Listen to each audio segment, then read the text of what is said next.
Epilepsy यानी मिर्गी का दौरा, जिसे सीजर्स या फिट्स भी कहते हैं, एक ग्रुप ऑफ न्यूरोलॉजिकल कंडीशन है जिसमें दिमाग में इलेक्ट्रिक इंपल्सेस का सर्ज इतना ज्यादा हो जाता है कि दिमाग कुछ देर तक काम करना ही बंद कर देता है।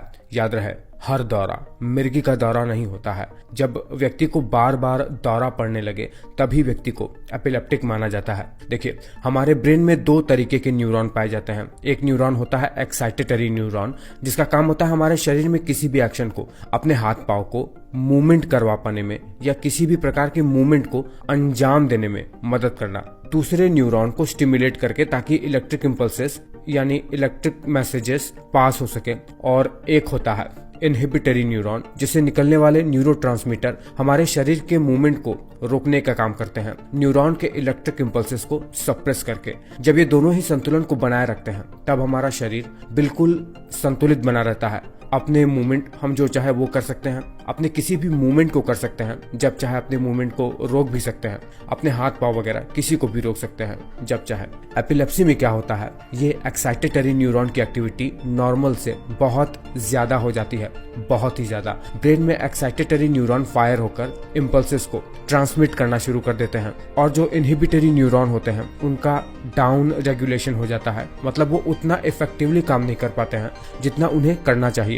बस ब्रेन में इतना तेजी से इतना ज्यादा फायर होने का मतलब व्यक्ति का ब्रेन बिल्कुल अस्त व्यस्त हो जाना, काम ही नहीं कर पाना। इतना भयानक दृश्य होता है कि शायद दुनिया में कोई भी ऐसी बीमारी नहीं है जो इतना भयावह हो सकती है। देखिए, अगर ये ब्रेन के किसी एक छोटे से हिस्से में होता है तो इसे पार्शियल एपिलेप्सी कहते हैं। वहीं अगर पूरे के पूरे ब्रेन में ये एक्साइटेटरी न्यूरॉन फायर होने लगता है तो इसे जनरलाइज एपिलेप्सी कहते हैं। देखिए, ये पार्शियल एपिलेप्सी दो प्रकार का होता है। एक होता है सिंपल पार्शियल एपिलेप्सी, जिसमें अवेयरनेस तो बनी रहती है, चेहरे का एक हिस्सा ऐंठ जाता है, मसल ट्विस्ट होने लगती है, खासतौर पर चेहरे की। और एक होता है कॉम्प्लेक्स पार्शियल एपिलेप्सी, मतलब उसमें ब्रेन के किसी एक हिस्से में न्यूरॉन बहुत ही तेजी से फायर करने लगते हैं पर अवेयरनेस चली जाती है, क्या हो रहा है क्या नहीं हो रहा है कुछ भी पता नहीं चल पाता है पेशेंट को, कोई रिएक्शन ही नहीं कर पाता है पेशेंट। चेहरे का एक हिस्सा ऐंठ जाता है और कुछ देर बाद तो सब कुछ नॉर्मल हो जाता है। जैसा कि मैंने आपको बताया था कि न्यूरॉन का फायर होना अगर बहुत ही ज्यादा, अपने नॉर्मल रेंज से बहुत ज्यादा पूरे ब्रेन में ही फैल जाता है तो इसे जनरलाइज एपिलेप्सी के नाम से जानते हैं। और ये 6 प्रकार का होता है। पहला होता है टॉनिक एपिलेप्सी।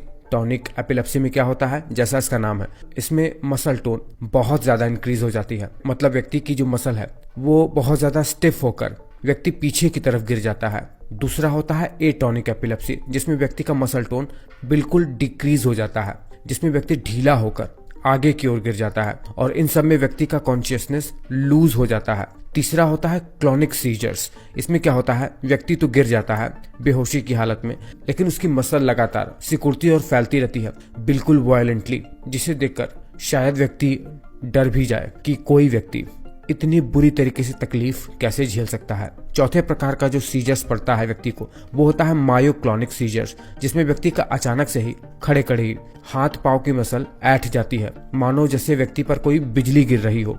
उसके बाद जो सबसे खतरनाक मिर्गी का दौरा होता है, जिसे देखकर दूसरा व्यक्ति डर के मारे रोना शुरू कर दे, वो होता है टॉनिक क्लॉनिक सीजर्स, जिसे कन्वल्सिव सीजर्स भी कहते हैं, जिसमें व्यक्ति का शरीर ऐंठ कर पीछे की ओर गिर जाता है और गिरकर उसका पूरा शरीर, हाथ पांव, गर्दन और चेहरे की मसल बिल्कुल कांपना शुरू कर देती है, झटका देना, जर्क करना शुरू कर देती है, खतरनाक तरीके से, बहुत खतरनाक तरीके से। इस प्रकार की फिट्स को देखना एक बहुत ही भयावह दृश्य हो सकता है, जिसमें पेशेंट बहुत ही बुरी तरीके से तकलीफ को सहन करता है। एक छठे प्रकार का जनरलाइज सीजर और भी होता है, जिसे एब्सेंस सीजर्स के नाम से भी जानते हैं, जिसमें व्यक्ति का कोई भी अंग ऐंठता तो नहीं है, व्यक्ति बेहोश होकर गिरता भी नहीं है, लेकिन इसमें व्यक्ति बस घूरता हुआ नजर आता है। लिप्स की मसल्स बहुत ही ढीली हो जाती हैं, बिल्कुल नीचे की तरफ ढीली पड़ जाती हैं। ये बच्चों को होता है, जिसमें पेरेंट्स को ये कभी पता ही नहीं चल पाता है कि उनके बच्चों को इस प्रकार की कोई बीमारी है भी।